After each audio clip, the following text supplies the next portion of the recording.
لفظ محمد جب لکھا جاتا ہے تو انگلش کے اندر لکھنے کے اندر اس کے دو طرح کے یعنی تلفظ ہیں، ایک تو ایم او اور ایک ہے ایم یو.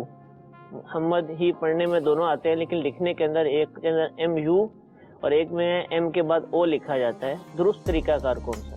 عربی لفظ کے تلفظ کے اعتبار سے چونکہ محمد ہے، میم پر جو ہے وہ پیش ہے، اس اعتبار سے زیادہ بہتر تلفظ کے اعتبار سے ایم یو اسپیلنگ جو ہے وہ زیادہ بہتر ہے.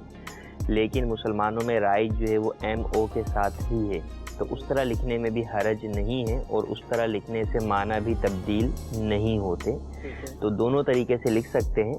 بہتر یہ ہے کہ ایم یو کے ساتھ اس کی اسپیلنگ لکھی جائے. لیکن اگر کسی بھی جگہ پر نام لکھ رہے ہیں، ایک تو یہ ہے کہ اپنے نام کے ساتھ لکھ رہے ہیں کہ محمد فلاں، ٹھیک ہے، لیکن جہاں نبی کریم صلی اللہ علیہ وسلم کے نام نامی کے ساتھ لکھ رہے ہیں، وہاں پر جس طرح اردو کے اندر درود پاک لکھنے کے لیے بعض لوگ مخفف استعمال کرتے ہیں، سلام یا صاد استعمال کرتے ہیں، جو کہ استعمال کرنا حرام ہے. درود پاک لکھنا ہے تو پورا مکمل درود پاک لکھا جائے.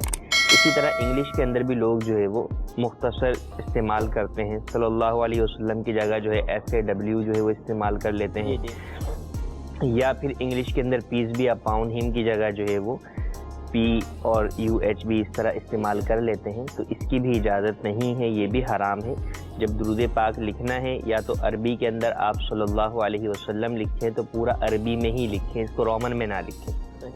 کیونکہ جب رومن سے لکھیں گے تو رومن کے اندر جو ہے لکھنے کے اندر عین وغیرہ کا جو تلفظ ہے وہ انگلش کے یا رومن کے الفاظ کما حقوق ادا نہیں کر پاتے.